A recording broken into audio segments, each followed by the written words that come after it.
Hello दोस्तों, नमस्कार। RJ Hindi कहानी में आपका बहुत बहुत स्वागत है। दोस्तों, कहानी का पूरा आनंद लेने के लिए वीडियो को लास्ट तक देखें। अगर कहानी पसंद आए तो कृपया चैनल को जरूर सब्सक्राइब करो, वीडियो को लाइक करें। तो दोस्तों चलिए शुरू करते हैं।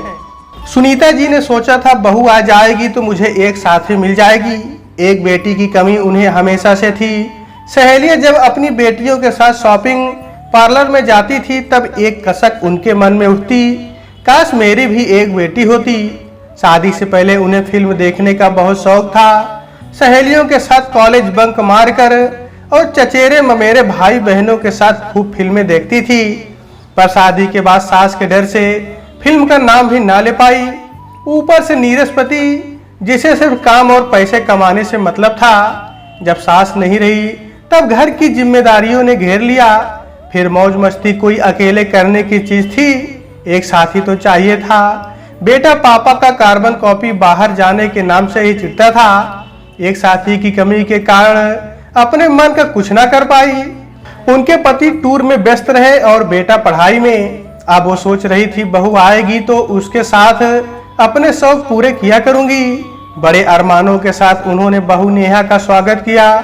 नेहा अपने माता पिता की इकलौती बेटी थी, खूबसूरत, पोस्ट ग्रेजुएट। नेहा ने पढ़ाई के अलावा कभी कोई काम नहीं किया था, ऐसा उसकी मां ने शादी से पहले ही कह दिया था।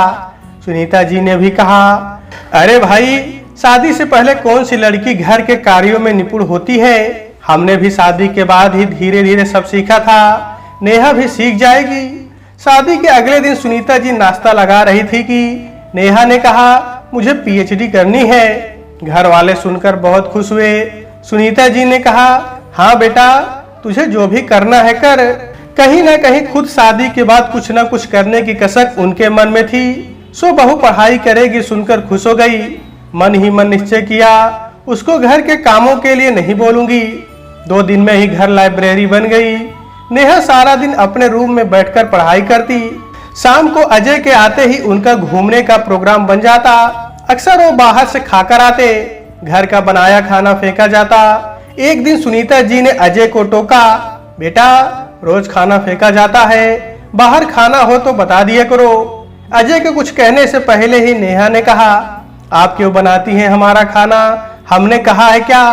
कहकर नेहा पैर पटकते हुए अपने रूम में चली गई। अजय चुपचाप नेहा के पीछे अपने कमरे में चला गया। सुनीता जी को बड़ा धक्का लगा।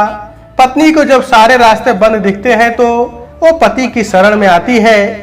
सुनीता जी ने भी अपने पति से बात की तो उन्होंने कहा, क्या सुनीता, तुम्हारा नेचर ही ऐसा है। पहले माँ के साथ झिकझिक होती थी, अब बहू के साथ करती हो। ना तो पहले मैं माँ और तुम्हारे बीच में आया था और ना अब तुम्हारे और बहू के बीच में आऊंगा। तुम दोनों की बात तुम दोनों ही निपटाओ। सुनीता जी अपने आप को कोसने लगी, हे राम, मैंने इनको बताया ही क्यों, बेकार में इतना सुनने को मिल गया। जब इस आदमी ने 30 साल पहले मेरे सम्मान के लिए कुछ नहीं कहा तो अब क्या बोलेगा। बेटे का रंग तो देख ही चुकी थी, उससे तो कोई उम्मीद ही ना थी।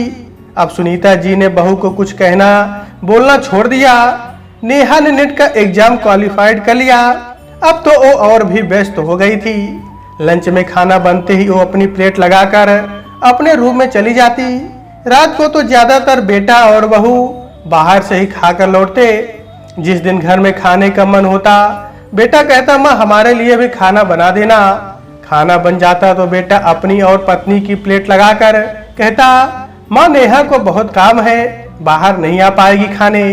सुनीता जी बहुत दुखी थी और खुद को असहाय महसूस कर रही थी।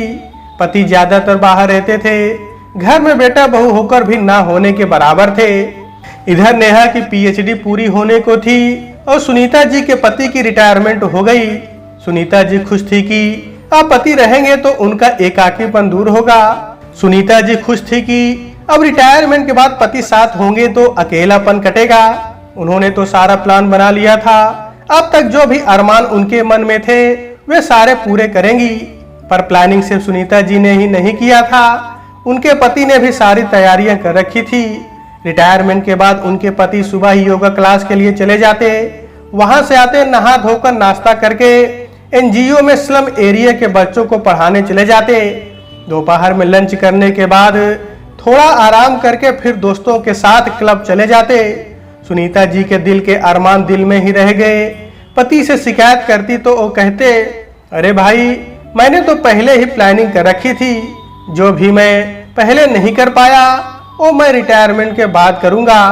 नेहा ने प्राइवेट कॉलेज में पढ़ाना शुरू कर दिया था, तो अब उसके पास काम करने का बिल्कुल भी समय नहीं होता था। सुबह सुनीता जी सबकी पसंद का खाना बनाती, बेटे बहू का टिफिन पैक करती, सारा दिन काम में ही लगी रहती। बेटे के शादी से पहले की उनकी मित्र मंडली जब भी बुलाती उनके पास समय ही नहीं होता जाने का। किटी पार्टी तो दूर की बात, दोस्तों के जन्मदिन और एनिवर्सरी में जाना भी दूभर हो गया था।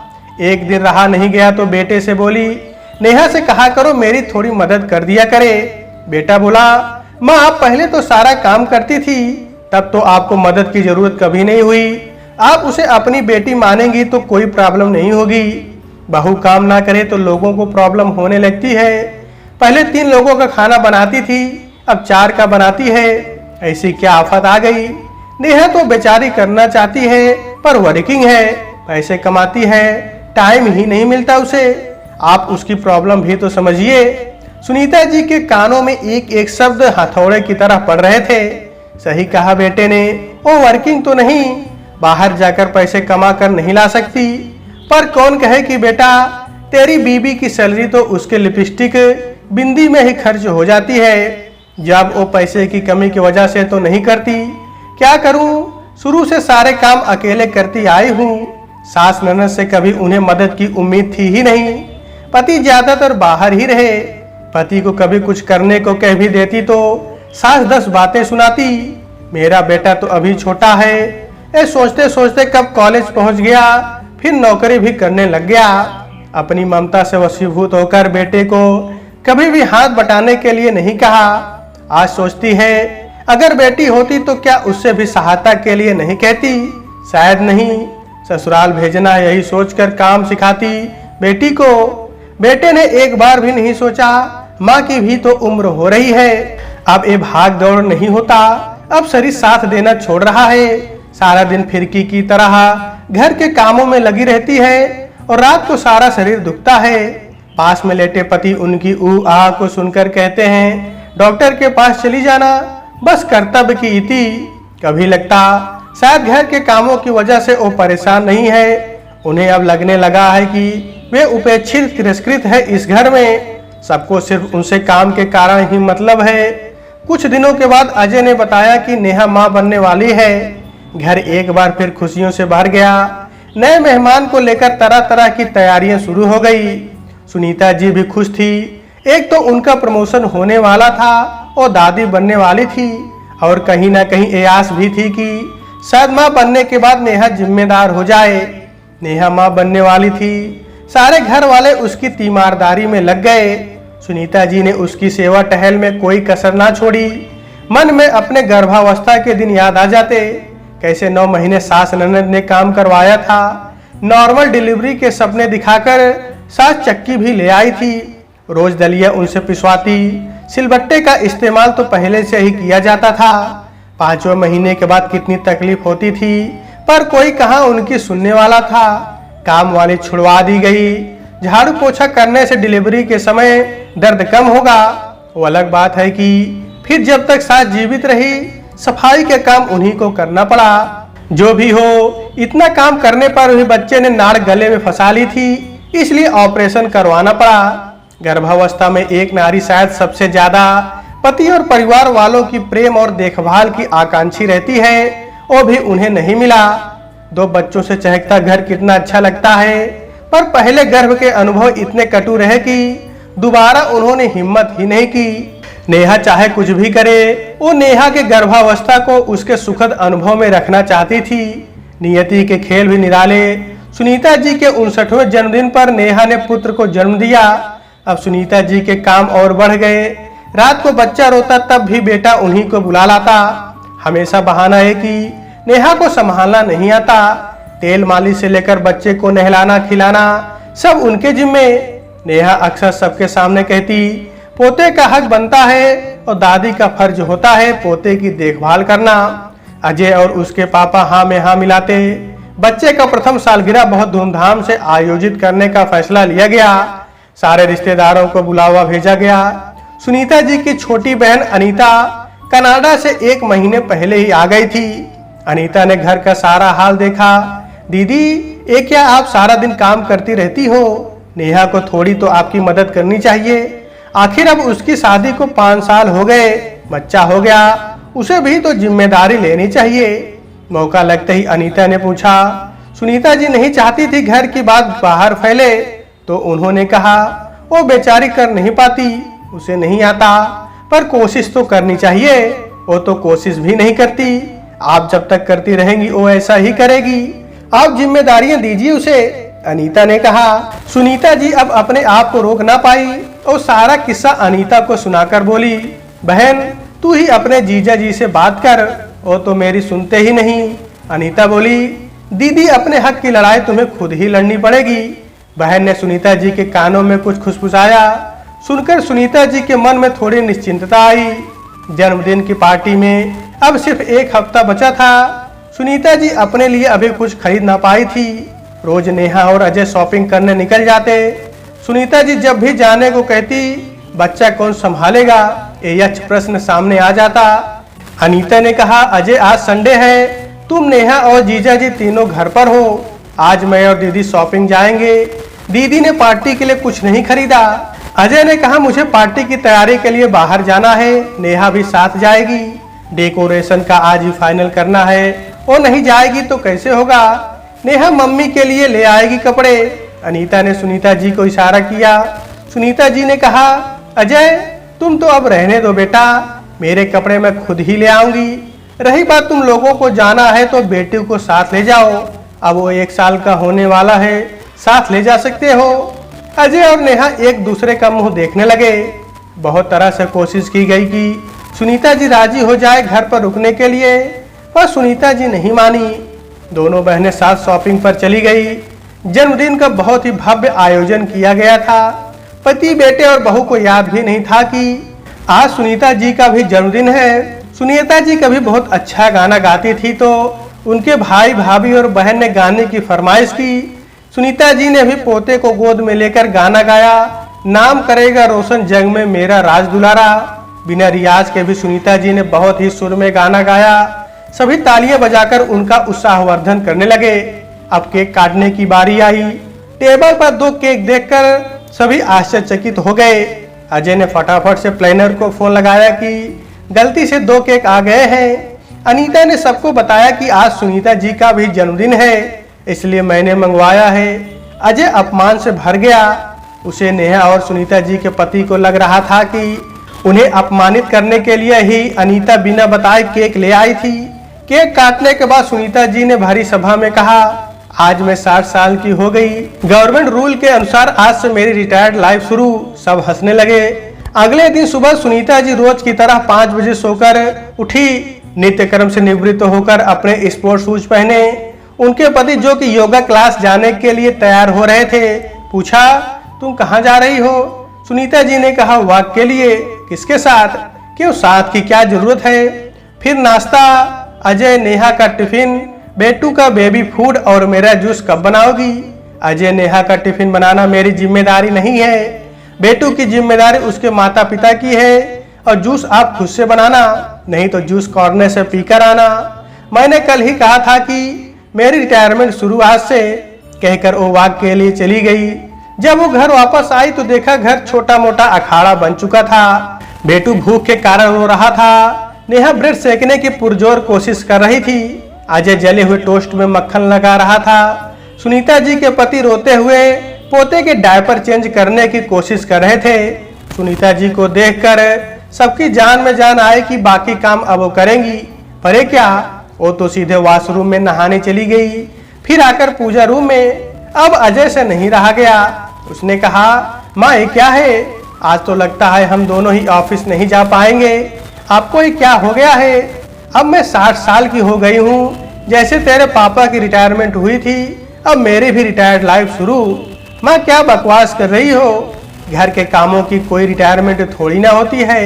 हाँ बेटा, घर के काम ना तो लोगों को दिखते हैं और ना सैलरी मिलती है, ना तो इन कामों का कोई मूल्य घर वाले देते हैं, और ना तो रिटायरमेंट होती है। परंतु अगर गृहिणी बीमार पड़ गई या उसे कहीं जाना पड़ा तो पूरे घर वाले परेशान हो जाते हैं। इतना सा काम जिसका कोई मूल्य तुम लोगों की नजर में नहीं, उन्हें करने में ही तुम लोगों की जान निकल जाती है। मौके की नजाकत समझकर अजय की आवाज में नरमी आ चुकी थी। उसने कहा, माँ मैंने आपको पहले ही कहा था नेहा जॉब करती है, आप तो घर में रहती थी इसलिए घर के कामों में परफेक्ट है। सुनीता जी ने कहा, बेटा बात सिर्फ नेहा की नहीं है, तुम सब भी अपनी जिम्मेदारी से भागते हो। और रही बात जॉब करने की तो आज से 35 साल पहले मेरे माता पिता ने भी मुझे परा स्नातक के साथ बीएड करवाया था। मेरे भी मन में अरमान थे कि मैं नौकरी करती, परंतु मेरा साथ ना तो तुम्हारे पिता ने दिया और ना तुम्हारे दादा दादी बुआ ने। मैं तो स्वयं चाहती हूँ कि मेरी बहू के सपने अधूरे ना रहे, परंतु तुम लोगों को अपनी जिम्मेदारियां भी समझनी चाहिए। नेहा तुम सच बताओ, तुम्हारे साथ पढ़ने वाली या नौकरी करने वाली कितनी लड़कियों की सास ने उनका इतना सपोर्ट किया। यहाँ सोचने लगी। उसकी प्रिय सहेली रिचा, जिसकी आंखें अधिकतर दिन सुबह सुर्ख लाल रहती है, उसके नाखूनों में रोज ड्रेस के साथ मैचिंग नेल पेंट लगा होता है और रिचा सुबह आकर नाखून को पोरों में से खुरच कर सूखा आटा निकालती है। उसे शाम को घर आने की जल्दी नहीं होती जब तक अजय पिक करने नहीं आता और कॉलेज में बैठी उसका इंतजार करती है, क्योंकि उसे पता होता है कि बेटों की परवरिश में कोई कमी नहीं है। बेटू के पास उसकी माँ से भी ज्यादा ध्यान देने वाली दादी माँ है, जबकि उसके साथ काम करने वाली औरतें छुट्टी होते ही पागलों की तरह घर जाने को बेताब रहती हैं। उन्हें पहले डे केयर से बच्चों को लाना पड़ता है, फिर घर के बाकी काम करने पड़ते हैं। उसका जब भी मन होता वो और अजय फिल्म देखने चले जाते या ऑफिस कलीग की पार्टी में निश्चिंत होकर चली जाती, जबकि उसकी कई सहेलियों को उनके पति ससुराल वाले रात की पार्टी में जाने की अनुमति नहीं देते थे, या जाते भी तो पूरे घर का खाना बनाकर। सच उसके जितनी आजादी किसी को भी नहीं मिली थी, पर नेहा ने कहा, मेरे हाथ का खाना किसी को पसंद नहीं आएगा। अजय तो हमेशा कहते हैं मम्मी जैसा खाना कोई नहीं बना सकता। सुनीता जी ने कहा, नेहा तुम सीखने की कोशिश करोगी तो तुम्हें भी आ जाएगा। क्या तुम नहीं चाहती जैसे अजय मेरे हाथ से बने खाने की तारीफ करता है वैसे ही बेटू भी तुम्हारी करे। नेहा ने कहा, मम्मी माफ कर दीजिए, मुझे अपनी गलती का एहसास हो रहा है। अगले दिन सुबह 5 बजे सुनीता जी वॉक पर जाने को तैयार हुई तो उनके पति ने कहा, सुनीता आज से हम तुम एक साथ योगा क्लास चलेंगे, मैंने तुम्हारा नाम एनरोल करवा दिया है। योगा क्लास से वापस आकर देखा तो अजय वॉशिंग मशीन में कपड़े धो रहा था और नेहा बेटू को खाना खिला रही थी। टेढ़ी मेढ़ी भिंडी काट के उसने रखी थी। सुनीता जी ने पराठे सेके और नेहा ने सुनीता जी के निर्देश पर भिंडी बनाया। सुनीता जी को हंसी आ गई जब उन्होंने देखा कि उनके पति डस्टिंग कर रहे हैं। आड़े टेढ़े ही सही सब अपनी तरफ से कोशिश कर रहे थे काम करने की। सुनीता जी को कभी लगता इनको बोलने से अच्छा है मैं खुद ही कर लूं, पर अनीता ने कहा, दीदी करने दो इन्हें, काम करते करते ही आएगा। अब सब साथ काम करते साथ घूमने जाते। अनीता का उपाय काम आया।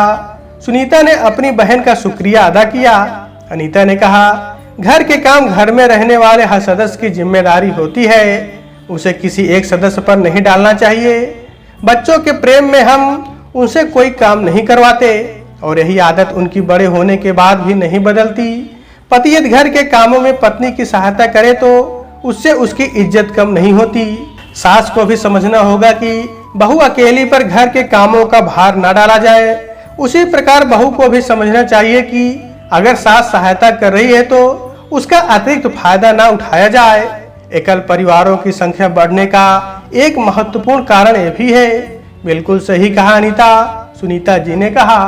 तो दोस्तों आज के वीडियो में बस इतना ही। कहानी आपको कैसी लगी कमेंट बॉक्स में जरूर बताइएगा। अगर कहानी पसंद आई है तो कृपया चैनल को जरूर सब्सक्राइब करें और वीडियो को लाइक करें। तो दोस्तों आपसे फिर मिलते हैं अगले वीडियो में, तब तक के लिए नमस्कार।